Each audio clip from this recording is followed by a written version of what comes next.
nom du Père, du Fils et du Saint-Esprit. Amen. Très chers frères et sœurs, nous célébrons, si vous ne l'aviez pas compris, notre saint patron, Saint Joseph. Il est vrai que cette fête du 19 mars tombe toujours un petit peu mal, puisqu'elle tombe en plein carême, et du coup, la capacité de célébrer ou de solenniser est très compliquée, puisqu'on n'a pas le droit de reporter au dimanche, et qu'en plus, en temps de pénitence, le décor est toujours quand même si on a le droit de mettre des fleurs et d'allumer la couronne de lumière, c'est quand même toujours un petit peu délicat, je dirais, de célébrer une grande fête. C'est pour cela qu'on fait toujours la procession fin septembre, pour avoir un jour où on peut vraiment le célébrer avec faste et grandeur. Mais il n'empêche que le mois de mars nous offre la possibilité de célébrer deux fêtes un peu particulières. Le 19, Saint-Joseph, et le 25 mars, l'Annonciation de l'ange Gabriel à Marie, ou on devrait même plutôt dire l'incarnation de notre Seigneur Jésus-Christ, puisque c'est à partir de ce moment-là qu'il prend chair dans le sein de Marie. Et on voit bien, à la lecture de l'Évangile de ce soir, et de ce que je viens de dire sur l'Annonciation, que c'est pour ainsi dire une seule et même fête. Nous continuerons mardi prochain ce que nous commençons ce soir, puisque c'est le même mystère. Nous nous retrouvons avec un homme, Joseph, fidèle à la tradition d'Israël, on le dit, un homme juste.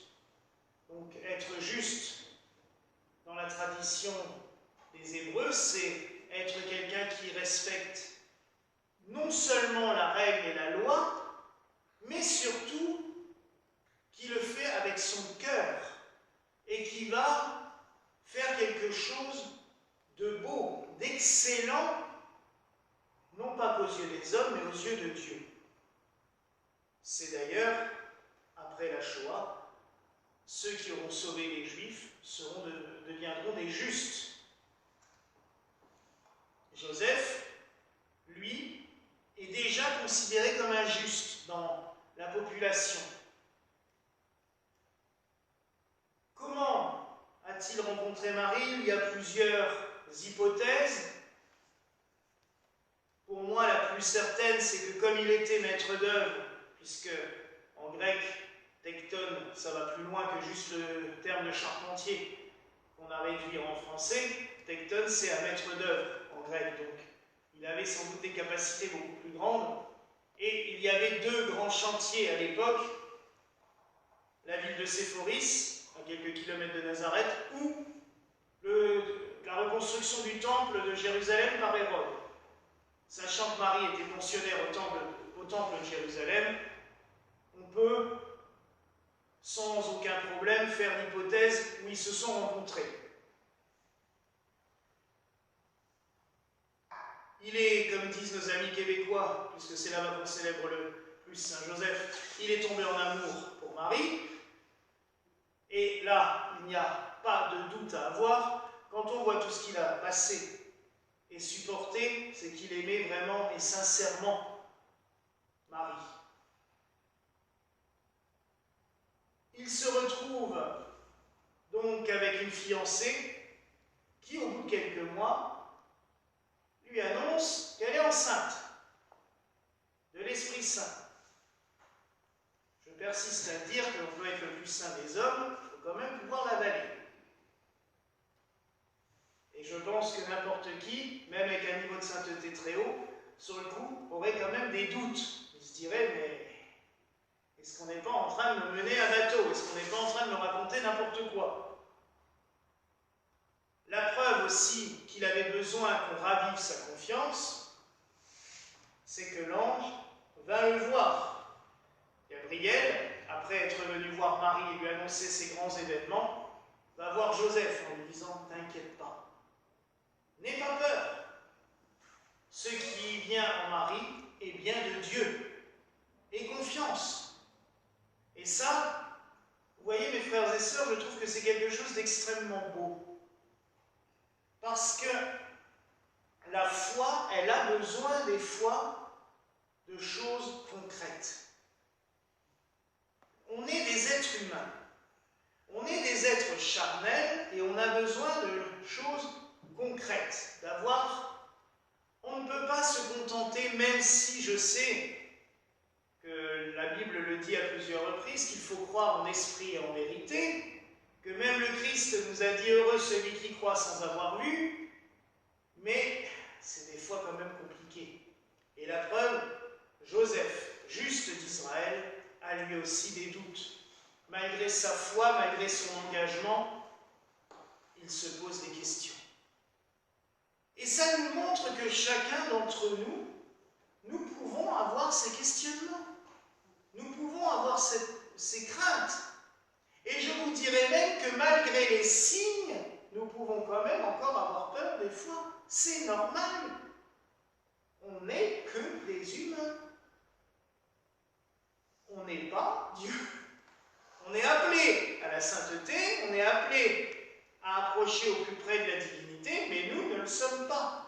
Donc c'est normal que des fois, face à tout ce qui se passe, on se dise « Wow, mais je ne sais plus quoi faire, moi. Je ne sais pas par quel bout prendre. » Je vais vous utiliser un exemple concret parce que c'est le jour. Il y a 9 ans, c'est pas si vieux que ça faisait plusieurs fois que je passais là-dedans. Déjà au mois de décembre, on était passé, au mois de décembre précédent, et maman me fait remarquer, on était en voiture, il y avait Nathalie aussi avec, elle me fait remarquer, elle dit « Tiens, t'as vu, ils ont démonté la croix sur la façade. » Ah, ça veut dire que le local était vide. Je cherchais, impossible à trouver d'infos, pas moyen de trouver d'informations. On repasse début mars, je dis tiens, c'est toujours vide, et on voyait les herbes qui avaient pris une ampleur considérable et tout, ça devenait catastrophique. Je dis bon, là c'est vrai que c'est totalement abandonné. Je recommence à chercher, j'arrive à trouver un numéro de téléphone, des informations. On me dit bah oui, vous tombez assez bien parce qu'en fait, ça fait 2 ans qu'on ne sait pas quoi faire de ce lieu. On ne sait pas si on le garde, on ne sait pas si on le loue, on ne sait pas si on le vend. Notre facteur d'orgue s'en sert d'entrepôt, mais pour l'instant, mystère. Alors, un peu téméraire, je dis au monsieur, bah nous, on aimerait bien voir pour peut-être le louer ou l'acheter. Complètement fou. Quand j'y repense, il fallait être complètement ravagé. Il n'y a pas d'autre mot. Mais bon, il me dit, écoutez, on a un conseil d'administration le 21 mars, on verra ce qu'il décide. Puis, j'ai repensé au frère André de Montréal, le cher frère qui a son buste juste à côté de l'hôtel de Saint-Joseph, là-bas, que j'avais pu aller sur sa tombe au Québec, justement, à Montréal, et lui, quand il avait quelque chose à faire, mais d'autres saints l'ont fait aussi, ou qui voulaient pouvoir s'installer quelque part, il mettait des médailles. Je dis, bon, le 19 mars, c'est la Saint-Joseph, mais sans penser plus à Saint-Joseph, j'ai dit, tiens, c'est le jour de Saint-Joseph, autant j'ai attrapé 3 médailles, une petite croix dorée, une petite médaille miraculeuse, avec la Vierge, et une médaille de Saint-Joseph. Et à 11h du soir, je rentrais de chez ma copine, je m'arrête là en voiture sur le trottoir, je monte sur le trottoir, et je lance les médailles dans le jardin. Et j'ai juste dit, bon là-haut, si vous voulez qu'on vienne ici, débrouillez-vous. Il me rappelle le 22, le lendemain de la réunion, écoutez, c'est bon, vous achetez ou vous louez, de toute façon c'est pour vous. Bon, il me dit aussi, le loyer c'est 1 200 € par mois. Bon, j'ai fait le calcul, si on achetait, c'était pareil. Juste pour information, à l'époque, on avait 40 € de budget mensuel. Vu que là où on était, on ne nous demandait pas de loyer, du coup, on ne faisait pas de quête. Donc, si je touchais 40 € dans le mois sur la paroisse, c'était énorme. Mais bon, on a dit, on y va. Ne demandez pas ni comment ni pourquoi. J'ai dit, ok, on y va. n'a pas pu acheter, vous vous doutez bien que les banquiers, forcément, ils ont eu un peu peur, mais on a loué et ça a marché. Et au bout de 2 ans, on a pu acheter.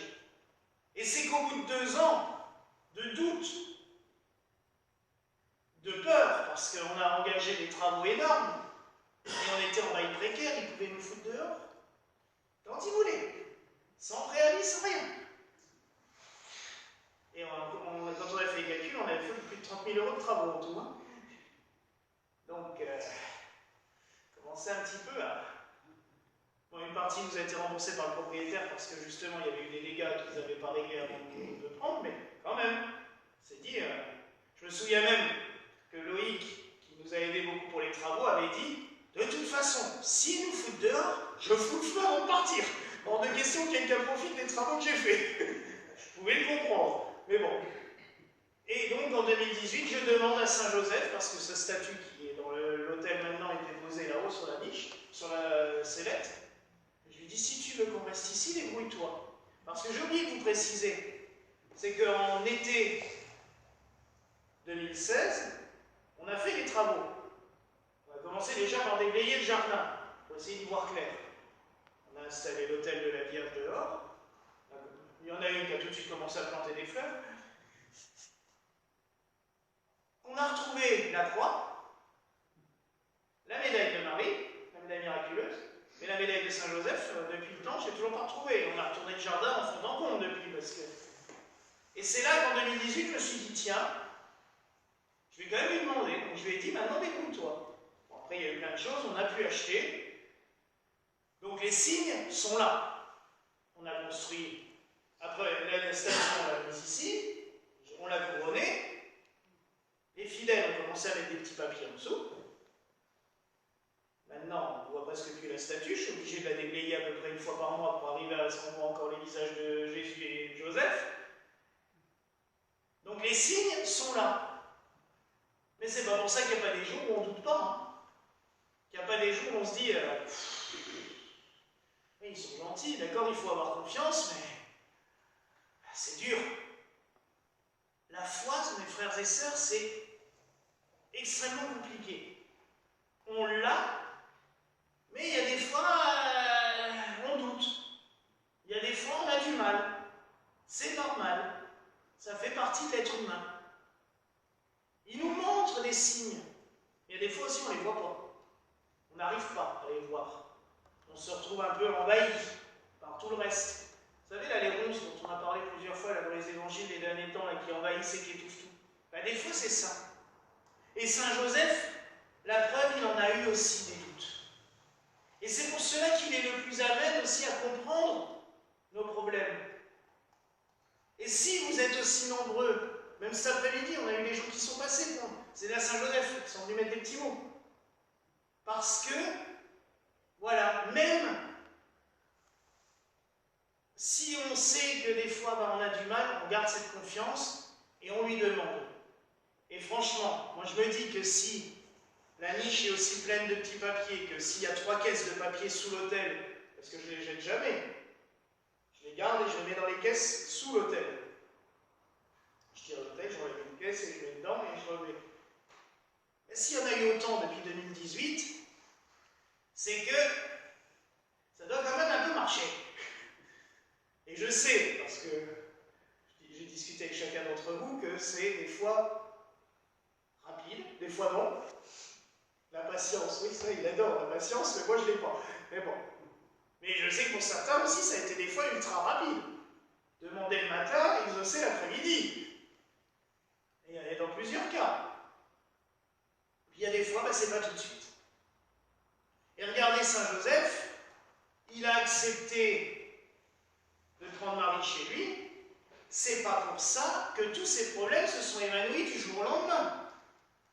Je dirais même qu'il s'en est mis quelques-uns sur le dos en passant, hein, parce que la nativité, toute allure, partir à Bethléem, faire accoucher sa femme au fond d'une grotte, ça commençait pas trop bien non plus. Puis partir en Égypte, être obligé pendant 3 ans d'arpenter l'Égypte de fond en comble pour trouver du boulot, pour trouver à manger, pour nourrir son bébé et sa femme, on a vu mieux. Quand il passe au temple, on annonce à sa femme que son cœur va être transpercé de douleur.